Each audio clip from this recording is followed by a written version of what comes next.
मेरा 15 साल का देवर मेरे पति के काम पर जाते ही मुझसे मेरी शादी की वीडियो मांगता और कहता कि भाभी पेन ड्राइव दे दो, टीवी में लगा कर देख लूँगा। मैं भी उसे दे दिया करती थी। फिर वो अपना कमरा लॉक करके वो वीडियो देखता था और 1 घंटे बाद पेन ड्राइव वापस कर दिया करता और साथ ही 2000 का नोट दे दिया करता था। पर अब मुझे शक होने लगा था कि उसके पास इतने पैसे कहाँ से आ रहे हैं। एक दिन पेन ड्राइव देने के बाद मैं उसके कमरे में छुप गई, पर जैसे ही उसने टीवी पर पेन ड्राइव लगाई मेरे होश उड़ गए, क्योंकि टीवी पर तो मेरी रात के 9 बज रहे थे। मैंने टीवी चलाया और न्यूज़ चैनल लगा दिया। वहाँ कोई टीवी प्रोग्राम चल रहा था जिसमें भाभी और देवर आपस में मिलकर बेचारे पति को धोखा दे रहे होते थे। मैंने एक और चैनल लगाया तो लगभग वहाँ भी ऐसे ही कुछ चल रहा था। मैंने बड़बड़ाते हुए टीवी बंद कर दिया कि आजकल के टीवी प्रोग्राम्स में तो इन्हें देवर भाभी और ननंद भाभी के अलावा और कुछ मिलता ही नहीं लगाने को। बस हर तरफ देवर और भाभी के चर्चे होते हैं। इसीलिए मैं तो बहुत खुश नसीब थी कि खुश क्योंकि मेरा देवर बहुत अच्छा था और मेरी बहुत इज्जत करता था। अभी मैंने टीवी बंद किया ही था कि मेरी नज़र घड़ी पर गई।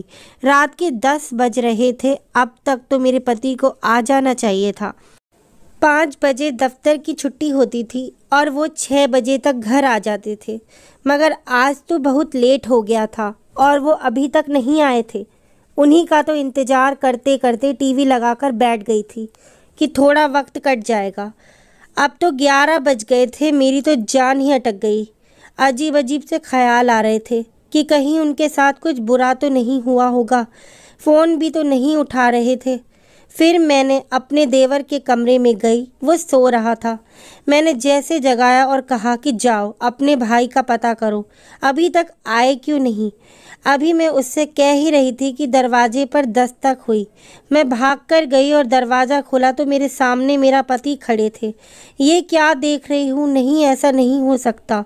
मैंने अपने सीने पर हाथ रखा और उनसे पूछा, अब आपने ऐसा क्यों किया। हमारे खुशगवार शादीशुदा ज़िंदगी को 3 साल गुजर गए थे और बस एक बच्चे की कमी थी, लेकिन मेरे पति ने कभी इस बात का मुझे ताना तो नहीं दिया था और अब अचानक से उन्होंने दूसरी शादी कर ली।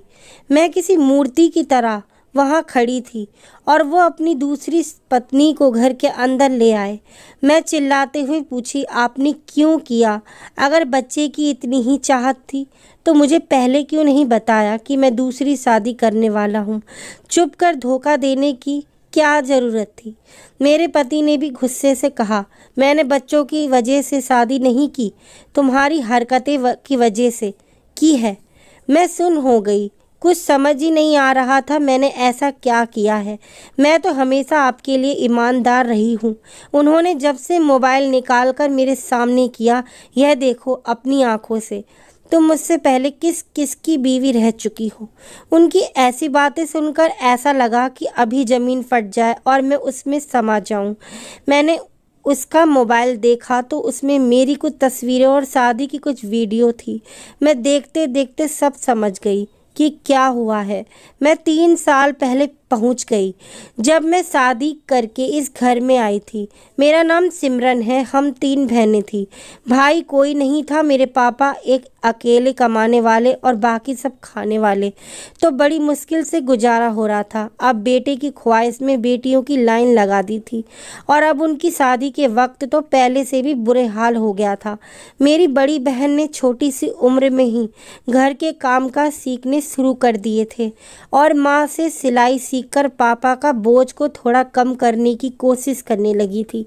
दूसरे नंबर वाली बहन ने सिलाई सीखकर लोगों के कपड़े सीने शुरू कर दिए थे और पापा को मुझसे भी यही उम्मीद थी कि मैं भी घर देखकर कुछ हुनर सीख लूं।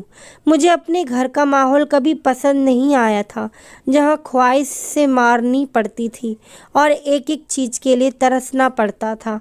थोड़ी गोरी चिट्टी थी मैं और मुझे इस बात का पूरा एहसास था कि मैं बहुत सुंदर हूँ।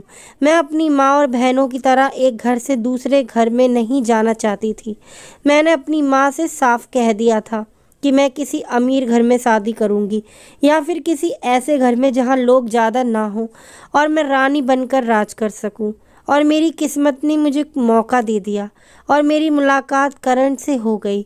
मैं अपनी दोस्त की शादी में गई थी और वो मेरी दोस्त के पापा का रिश्तेदार था। उसकी खूबसूरत पर्सनैलिटी के पीछे बहुत लड़कियां थीं, मगर मैंने अपनी दोस्त से साफ कह दिया था कि तुम मेरी बात करवाओ उससे। अपनी दोस्त के जरिए मेरी उससे बातचीत शुरू हुई तो मालूम हुआ कि वो अकेला है, माँ बाप नहीं है, अपने छोटे 11 साल के भाई के साथ रहता है और उसकी बहुत अच्छी जगह नौकरी है। मैंने सोचा मुझे इससे बढ़कर फिर कोई अच्छा रिश्ता नहीं मिलेगा। यूँ मेरी दोस्त ने उसको मेरे लिए कह के हमारे घर रिश्ता लेकर भेज दिया था और उसका छोटा 11 साल का भाई भी साथ था। मुझे वो छोटा सा लड़का जो मेरा देवर बनने वाला था बिल्कुल अच्छा नहीं लगा, क्योंकि उसकी शक्ल पर साफ नज़र आ रहा था कि वो अपने भाई की शादी से खुश नहीं है। मैंने सोचा बच्चा है, इसे प्यार से पेश आऊँगी तो वो मान जाएगा। मेरी शादी हो गई। अभी मेरे पति कमरे में आए ही था कि उसके भाई की चीख सुनाई दी। हम भागकर बाहर गए तो वो सीढ़ियों से गिरकर चोट लगा बैठा था। मेरे पति उसे हमारे ही कमरे में ले आए थे और बाकी की सारी रात वो अपने भाई के देखभाल में लगे रहे और मैं जलती रही। मुझे समझ में नहीं आ रहा था कि वो लड़का अपने भाई की शादी से खुश नहीं है। उसे अपना भाई शेयर करना बर्दाश्त नहीं हो रहा था। धीरे धीरे मेरे पति को भी ये बात समझ में आ गई, मगर उन्होंने मुझे समझाया कि वो छोटा बच्चा है, तुम इसे प्यार से हैंडल करोगी तो वो तुम्हारे साथ ठीक हो जाएगा। मेरा भगवान जानता है कि मेरे पूरे 2 साल अपने देवर के नखरे उठाए और हर मुमकिन कोशिश की कि वो मुझे स्वीकार कर ले, मगर वो उल्टा अपने भाई से मेरी उल्टी सीधी शिकायतें लगाने लगा था। और मैंने भी सोच लिया था कि बस अब बहुत अच्छा बनकर देख लिया, अब इसे मैं निकलवा कर ही रहूँगी। मैं अपने पति के कान भरने शुरू कर दी कि आपके भाई की दोस्ती अपनी उम्र के बड़े लड़कों से होने लगी है। कल मैंने उसे सिगरेट पीते भी देखा था। मैंने खुद ही सिगरेट का एक डब्बा उसके स्कूल बैग में छुपा दिया और मेरे पति ने जब ढूंढने के लिए उसका स्कूल बैग खोला तो उसमें से सिगरेट की डिब्बियां निकली। मेरा देवर बोलने लगा कि वो मेरी नहीं है, मगर मेरे पति ने उसकी एक ना मानी और मेरे उसे घर से दूर बोर्डिंग स्कूल में दाखिल करवा दिया। वो रोता रहा, मगर उसकी पढ़ाई के लिए मेरे पति ने उसे शहर भेज दिया। अब वो 2 साल से नहीं आता और मेरी ज़िंदगी तो जैसे स्वर्ग बन गई थी। कोई परेशानी, कोई झंझट नहीं था, बस सुकून ही सुकून था। मैं खुश थी कि 6 साल वो वहीं रहेगा। शुरू में तो उसने छुट्टियों में घर आने से भी मना कर दिया था और सच कहूँ तो मैं भी खुश थी कि अच्छा है, मुझे उम्मीद थी कि अगले साल भी नहीं आएगा, मगर मेरी उम्मीदों पर पानी फिर गया। इस बार की छुट्टियों में घर आ गया। मैंने पूरे 2 साल बाद उसे देखा था। 15 साल का तो लगता ही नहीं था, अपनी उम्र से 2 साल बड़ा ही लगता था।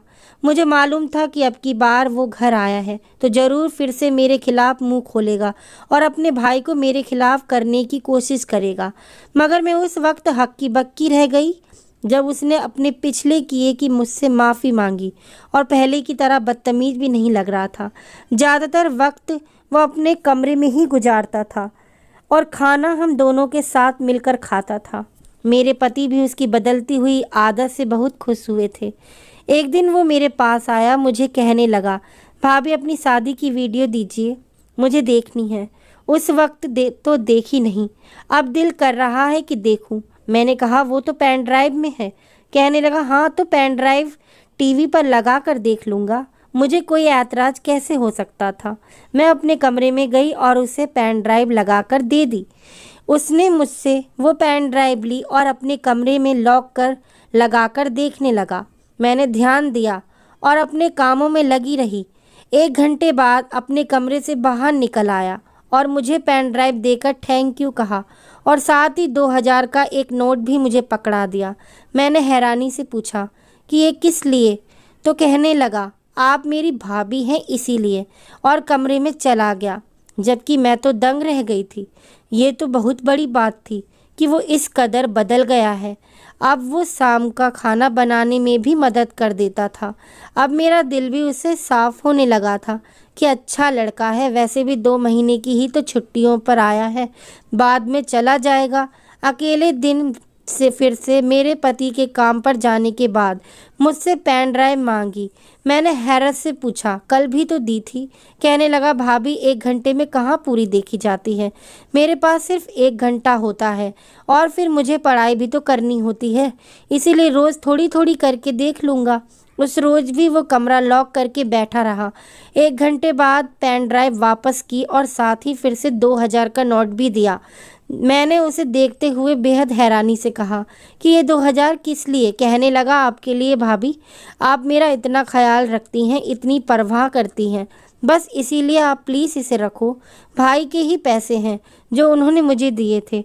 अब अगर आप भाई को बता देंगी तो वो फिर से आपसे लेकर मुझे दोबारा दे देंगे, इसीलिए भाई को सोच समझकर बताइएगा। मेरे पति ने मेरे लिए कोई कमी नहीं छोड़ी थी, मगर इसके बावजूद भी मैं लालच में आ गई।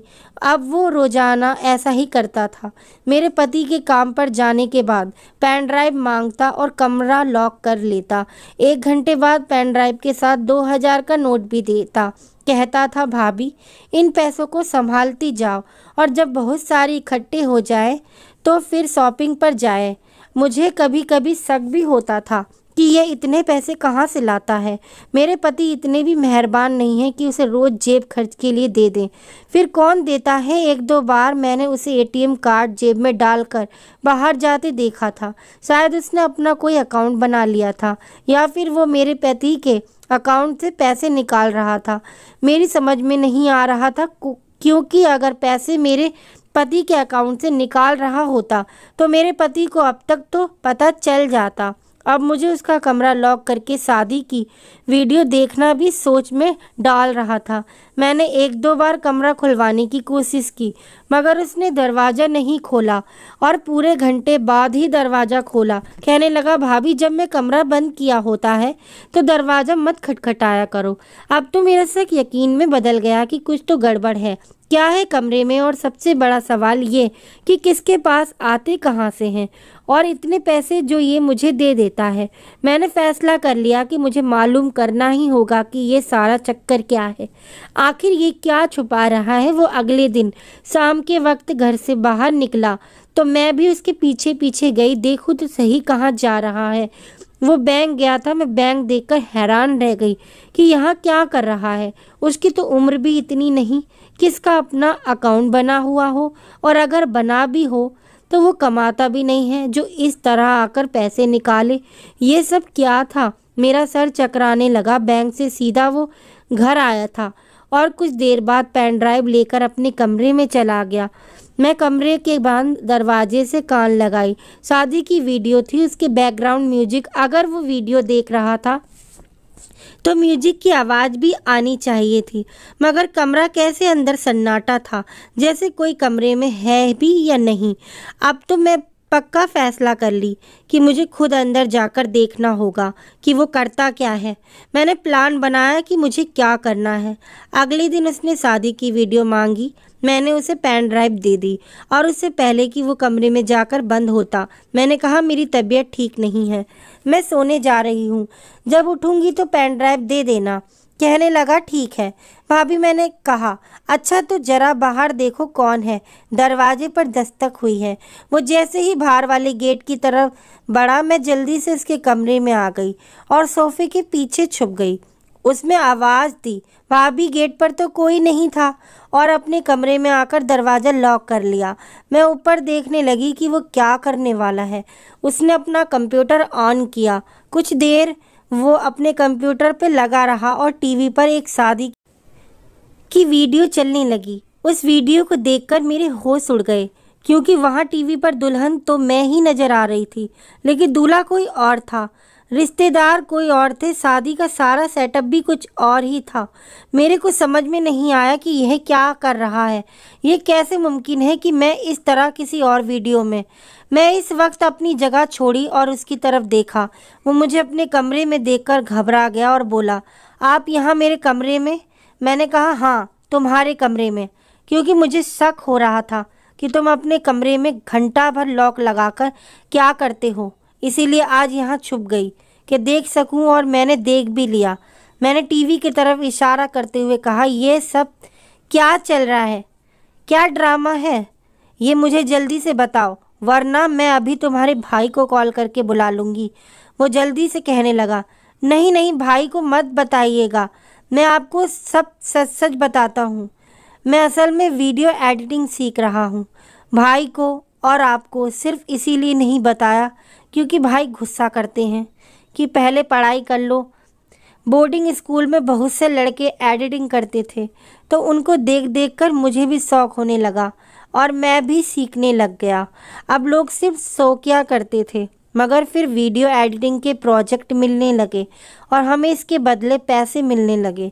मैंने कहा वो सब तो ठीक है, मुझे यह बताओ कि मेरी शादी की वीडियो क्यों मांगते थे? तुम उसे भी एडिट कर रहे थे ना? कहने लगा। मैं ज़्यादा कुछ नहीं कर रहा था, बस दूल्हा और दुल्हन के चेहरे बदल रहा था। मुझे शादी की वीडियो एडिटिंग करने का प्रोजेक्ट मिला था। काम बस इतना था कि किसी भी शादी की वीडियो एडिट करके उसमें दूल्हा दुल्हन के चेहरे बदल देना। मैं बस यही कर रहा था। आपकी शादी की वीडियो एडिट करके वीडियो बना लेता था और बहुत सारे पैसे मिलते थे, जिनमें से आधे मैं आपको दे देता था। अभी आप जो देख रही हैं टीवी पर, इसमें भी मैंने सब कुछ तब्दील कर लिया है। बस आपकी जगह किसी और दुल्हन का चेहरा लगाना है, फिर ये तैयार हो जाएगी। मैं कुछ कुछ समझ रही थी, लेकिन कुछ ऐसा था जो मेरी समझ में बिल्कुल नहीं आ रहा था। वो कहने लगा, भाभी इसमें कुछ गलत नहीं है, ना ही मैं गलत कर रहा हूँ। लोग इतनी महंगी महंगी शादी की वीडियो नहीं बनवाते क्योंकि फोटोग्राफर और मूवी मेकर लेते हैं, इसीलिए 10 या 15 हज़ार देकर वो किसी की भी शादी की वीडियो में अपने चेहरे करवा लेते हैं। मेरे पास तो किसी की शादी की वीडियो नहीं थी। आपकी शादी का ख्याल आया था तो मैंने सोचा क्या आपसे वीडियो ले लेता हूँ। प्लीज़ भाई को ना बताइएगा। मैं पढ़ाई भी तो करता हूँ, अकाउंट भी किसी और के नाम पर है, मगर मैं इस्तेमाल करता हूँ। उसकी सारी बातें सुनकर मैं बाहर आ गई। जो कुछ बता रहा था वो सब कुछ टीवी स्क्रीन पर नज़र आ रहा था। उसने मेरी जगह किसी और दुल्हन का चेहरा एडिट करके मुझे दिखाया था और तसल्ली करवाई थी। रोज़ के 2000 मिल रहे थे और क्या चाहिए था, जबकि मेरा तो कोई नुकसान भी नहीं हो रहा था। मगर जाने दिल को क्यों तसल्ली नहीं मिल रही थी। कुछ गलत होने का खटका दिल को सता रहा था। यूं ही दिन गुजरने लगे। मैंने नोटिस किया कि अब न जाने क्यों मेरे पति का रवैया कुछ बदलने लगा था। अब वो मुझसे बात भी नहीं करते थे, काम से आते ही सो जाते थे। मैंने सोचा कि काम का प्रेशर होगा, इसीलिए ज़्यादा सीरियस ना लिया, मगर अब पति के साथ खड़ी उनकी दूसरी बीवी को देखकर मैं सन्न रह गई कि मैंने क्या किया है। मेरे पति ने मेरे सामने मोबाइल किया और कहा, मुझे तुमसे यह उम्मीद नहीं थी कि तुम मुझसे पहले भी शादीशुदा रह चुकी होगी। मुझे तुम्हारी पहली शादी के सारे सबूत मिल चुके हैं। मैंने मोबाइल में वीडियो देखी तो कदमों तले से ज़मीन निकल गई। ये तो वही वीडियो थी जो उस दिन मैंने अपने देवर के कमरे में देखी थी, जिसे वो एडिट कर रहा था। मेरे पति के मोबाइल में काफ़ी सारी शादी की वीडियो थी जिसमें दुल्हन मैं बनी हुई थी और वो उसे किसी अनजान नंबर से सेंड हुई थी। मैं रोते हुए बोली, ये मैं नहीं हूँ, ये आपके भाई ने एडिटिंग की है। उसका काम है, रोज़ मुझसे शादी की वीडियो मांगता था, उसी ने किया है, मेरा कोई कसूर नहीं है। मेरे पति ने मेरे देवर को बुलाया तो वो जाकर सिरे से ही मुकर गया कि मैंने कुछ नहीं किया, मुझे तो वीडियो बनाना नहीं आती, एडिट कैसे करूँगा। मैं तो सहम गई। उसने एकदम रंग बदला था। मैंने अपने पति को यकीन दिलाने की बहुत कोशिश की, कहा कि तस्वीर और वीडियो झूठ है। आप सुबह मोहल्ले में जाकर किसी से भी पूछ लीजिएगा, इस वीडियो को भी मालूम करवाएंगे तो पता चल जाएगा ये नकली है। ठीक है, मैं सुबह सब बताऊंगा। अगर तुम सच्ची निकली तो ठीक है, वरना मेरे घर में तुम्हारे लिए कोई जगह नहीं होगी। वह अपनी दूसरी बीवी को लेकर कमरे में चला गया। मैंने अपने देवर की तरफ देखकर पूछा, क्यों किया तुमने ये सब मेरे साथ? कहने लगा, आपने क्या किया वो भूल गई? मैं अपने भाई से कितना प्यार करता था, मगर आपने भाई के दिल में मेरे खिलाफ जहर भर दिया। इतना शुक्र है कि मुझे एडिटिंग आती थी, मैंने कहा, तुम क्या समझते हो? एक नकली वीडियो बनाकर मुझे मेरे पति की ज़िंदगी से निकाल दोगे? सुबह जब वो तहकीकात जानेंगे तो सब सच सामने आ जाएगा। वो हंसने लगा। मैं जानता हूँ कि सब सच सामने आ जाएगा। उसके बाद मेरा भाई आपसे माफ़ी भी मांगेगा, मगर एक काम है जो वो कभी नहीं करेगा। वो अपनी दूसरी बीवी को नहीं छोड़ेगा। मेरा भाई इतना अच्छा है कि वो दूसरी भाभी की ज़िंदगी तबाह नहीं करेगा। फिर आप भी इस तकलीफ़ से गुजरेंगी जिससे मैं गुजरा था। आपको भी भाई को शेयर करना पड़ेगा। और हाँ, जो पैसे मैं आपको देता रहा ना, वो आपके ही एटीएम से किसी और बैंक के जरिए निकलवा पा रहा हूँ। मैंने रोते हुए कहा, तुम्हारी इतनी उम्र नहीं जितनी बड़ी साजिश तुम रच गए। बस। वो हंसते हुए कहने लगा, भाभी बोर्डिंग स्कूल में मुझे आपने ही तो भेजा था। मैं यह सब कुछ वहीं से सीखा हूँ। मैं तो मासूम था, मुझे इस हद तक आप लेकर आई हैं। मेरी तो छुट्टियाँ ख़त्म हो गई हैं। मैं कल चला जाऊँगा। कल अगर भाई को मालूम हो भी गया ये सब मैंने किया है तो क्या होगा? वो नाराज़ हो जाएंगे, लेकिन कभी ना कभी तो मुझे माफ़ कर ही देंगे। आपसे भी माफ़ी मांग लेंगे। आपका तो नुकसान हो गया ना। अब आपको भी भाई को शेयर करना पड़ेगा। अब तो वो वापस चला गया था। उसने जैसे कहा था बिल्कुल वैसा हुआ। मेरे पति को सच्चाई पता चल गई। उसने मुझसे माफ़ी मांगी, लेकिन अपने जज्बात में लिए हुए फैसले से वो तो दूसरी शादी कर ही चुके थे और उस लड़की को भी अब तलाक नहीं दे सकते थे, क्योंकि उसका कोई कसूर नहीं था। मेरे देवर ने ठीक कहा था। अब मुझे सारी ज़िंदगी अपने पति को शेयर करना पड़ेगा। वो मुझसे अपना बदला ले चुका था और मेरे पास अब पछताने के सिवा कुछ नहीं था। अगर आपको हमारी आज की कहानी पसंद आई है तो इस वीडियो को लाइक करें। चैनल पर नए हैं तो चैनल को सब्सक्राइब करें। धन्यवाद।